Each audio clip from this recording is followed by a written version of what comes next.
Yeah, it's a little different. All right, we are now joined by Dale Earnhardt Jr., driver of the number 88 National Guard Chevrolet. Dale is currently second in points, so a strong start to the season for you. If you could just talk about coming back to Auto Club Speedway and looking forward to this weekend. Yeah, I really like this track. A lot of grooves.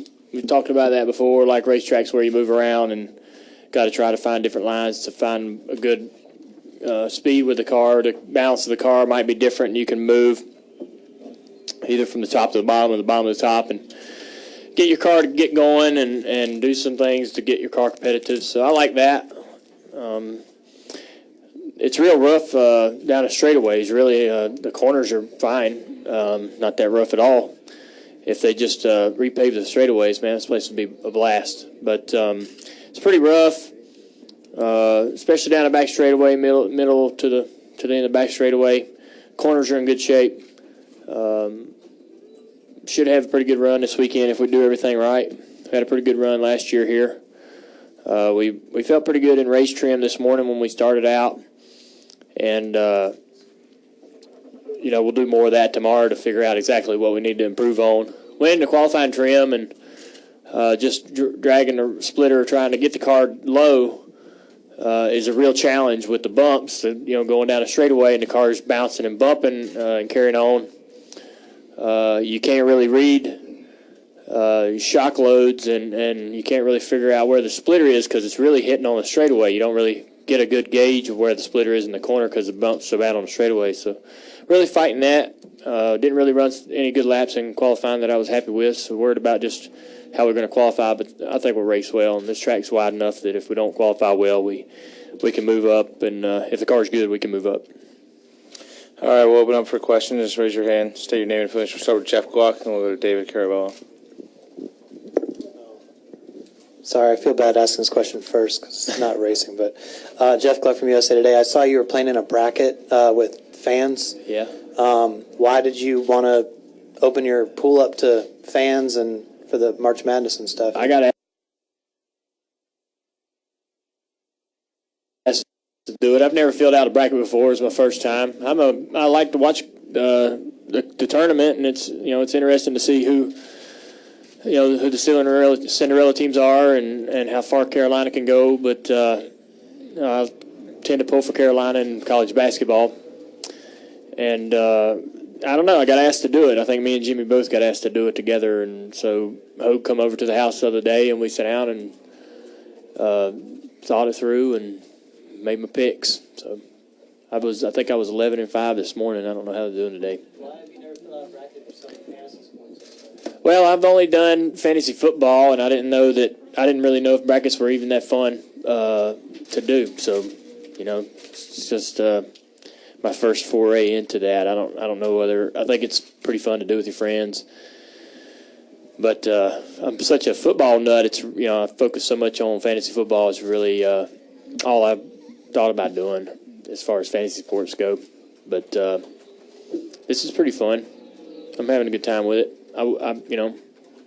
I hate losing, but I hate making a wrong pick. But what you're gonna do is a lot of games. David Carabello, NASCAR.com. Dale, two quick ones. First of all, is it fair or accurate for people to assume that your knack for Michigan can translate here because of the similarity and the distance of the racetrack? No, not really. It's surfaces here, two totally different surfaces, obviously, especially with the new repave at Michigan. Steve and the guys might say that's true because, there's some things in the setup, I'm sure, that are similar and the way the car travels and the loads the car sees in each corner of the vehicle. Those engineers really get into that stuff. So there may be some things in the setup that correlate between the two tracks, and we can carry some improvements that we made at one to the next one, and it worked. But the way you drive them and the way you race them are two different things. And secondly, Jimmy and Casey did their victory bell thing at the shop this past week. You've gotten to do that before. Yeah. When you see your teammates get to celebrate success, how much more does it make you want to experience that again? Well, the fans really like it when you go to victory lane, obviously, and it's you get a lot of great feedback from the fans. But man, it's really different when you go into the shop and you see them employees that don't actually travel. You get to go around and talk to every single one. and ring the bell, and they get into it. They get excited. Every employee rings the bell, and it's fun. I enjoyed that. I thought it was a good way to sort of bring everybody together as one unit, one team. And yeah, I'm ready to bring the hell out of it. It was a lot of fun, and I'd like to do that more often because the employees and all the people that work really hard on the cars, they don't get any credit. Don't get the kind of credit we do. We get to travel. They really enjoy that. David Newton, ESPN.com. Dale, some people are making a big deal about your fast start, 4 straight top tens. But do people forget that, how close you were maybe to winning the championship back in 2003-4 range when you had some good runs there and were way up there in points towards the end of the chase? And does that aggravate you? Do they forget that you've driven a car well for a long time? No, not really. And I just, when I hear about people talking about the fast start, I just feel like you got to take a lot of different factors into the equation. We've had good fortune. We got real lucky. We couldn't have got luckier at that Bristol race. We weren't running good. Steve did make some great adjustments there toward the end that I think would have helped us maybe finish 10th. But a lot of guys wrecked out. And we got a good restart where everybody on the outside got hung up, and we passed 3 or 4 guys just on that restart into one. And then with the newer tires, we got a couple guys before everybody started filing to the top in the next few laps, and then that was it. Those scenarios have been working in our favor. They don't always work in your favor, and you're not always going to come out on the better end of those deals. But we have. We've ran well. We've had good cars too. We also had real good fortune on where we're restarting, what lane we're in, just having good opportunities to get positions for various reasons at the end of these races. So I think, it's a long year. Going to have some bad luck. It's bound to happen. Nobody runs the whole season perfectly, and we're just trying. I'm just trying to get as many points as we can, early as we can. So when that bad luck comes, it doesn't hit us as hard as it hits some of these guys early. These guys that run so well and then have just something silly happen to their car or whatever and get in a hole early, they really have to grind, and it weighs on you.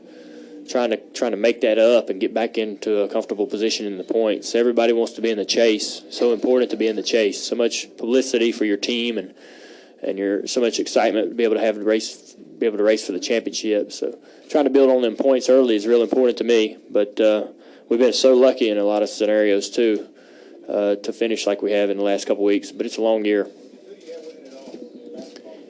Indiana. I think Indiana will beat Duke. I'm not a Duke fan.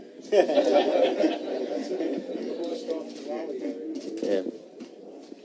Bob Parker, Sporting News. How much do you pay attention to stuff like the Denny Hamlin, Joey Logano rift for fun? And do you have to know who might be angry at who when you're racing? Yeah, I don't worry about it on the racetrack. Of course, I think everybody in this room enjoyed all that stuff Sunday night. It was pretty funny, but watching them go back and forth. But I don't have Twitter, so I wasn't able to follow it too closely. But I did get some updates and hear people talking and texting back and forth. So I got the gist of what was going on. I thought it was really entertaining, and I don't think any of that stuff. I think it's over. I don't think that they're going to go after each other. I think that both of them want to win races, and they're going to concentrate on doing that. Wolfgang, Woody, and then Lewis. Wolfgang Munzer from Germany, Rennsport Press Agency. Dale, just a business question. 2 years ago, I think, at the Atlanta race, you had an involvement with a German company, Adidas. Is there still some involvement or Adidas? cooperation? No. Yep. I wear Asics, but I have to buy them. I don't have a shoe deal anymore. Now, the Adidas deal was company-wide for myself and Hendrick Motorsports. All the drivers, all the crew members, everything we got was Adidas apparel. It was a great relationship. I enjoyed working with Adidas. They're a good company, but the Adidas deal went away for whatever reason, and I found these new shoes that I like to wear. They're called Mexico 66s. They're made by Asics, and they're just like a retro old 70s style soccer shoe. Real comfortable. So I've been wearing those, but I don't got a shoe deal. I don't need a shoe deal. I don't play basketball or anything like that, so I'll be all right. But Adidas is a great company. I enjoyed working with them. Woody Kane with MRN. Dale, the off week comes very early, almost like getting an early bye in football. Do you have a preference for when that would fall, and do you have any big plans for the off weekend? Easter? Yeah, I mean, just being around family and friends, and yeah, we're just we got all kinds of stuff planned to enjoy ourselves. It's really the only off weekend I got. My buddy Brandon Suggs is getting married on the other off weekend, so we really ain't got but one off weekend this year, thanks to Bubba. But we're excited for him. But yeah, just I'm just going to be around family and friends and take it pretty easy. I'm ready. I really don't want to quit racing. As well as we've been running, hopefully we can come out of here with a good finish and be able to breathe easy for a week off. But I'd much rather be at the racetrack. I like my off weekends to be in this, deeper in the summer. That one before Daytona was always a good time. Lewis Frank Auto Week. Following on your answer and David Newton's question, what's the mood of the team? Is it just, how do you feel? Our team, I think we're feeling confident. The guys seem to be happy with the results. My crew guys really work real hard and expect good runs and expect us to run well. Expect me to do my job. They hold me pretty accountable. So, but it's early. We're just kind of grinding it out. Got a lot of racing to run. Got a lot of things to worry about. Besides, where we'll be come Richmond, and after 26 races, we got a lot of things to learn about this car. Still kind of going through a lot of the growing pains with the car.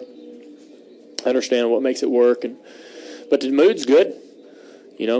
We've had I think we see where we need to improve that I think a lot of people don't see. I think that it does a lot of things.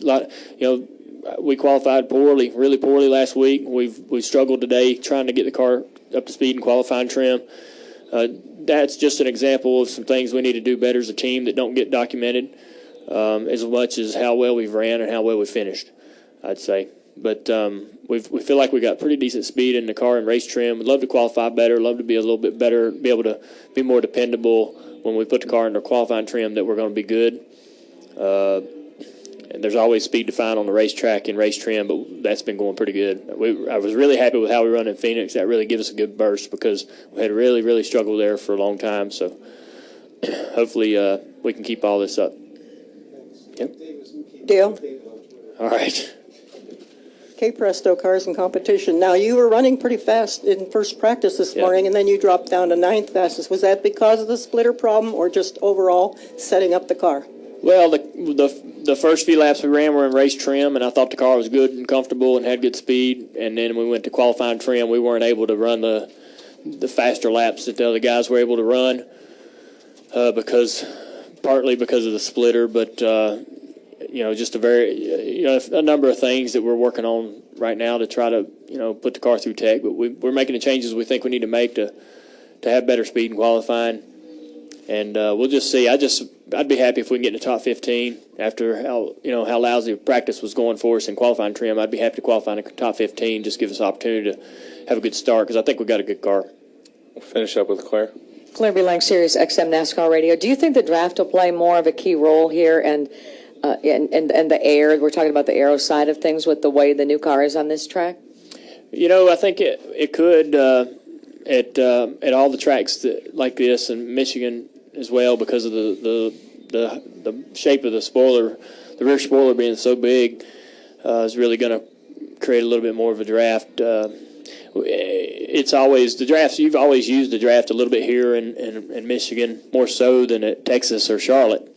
The dog leg sort of cancels that out a little bit, cancels out the opportunity to really draft and side draft people because you're just trying to drive through there the best you can without hitting each other. But at a track like this where there's so much straightaway and smooth straightaway as far as being able to just gradually turn down the front straightaway, you can side draft on guys and get away from guys and try to get guys to push you by people, and it really works here.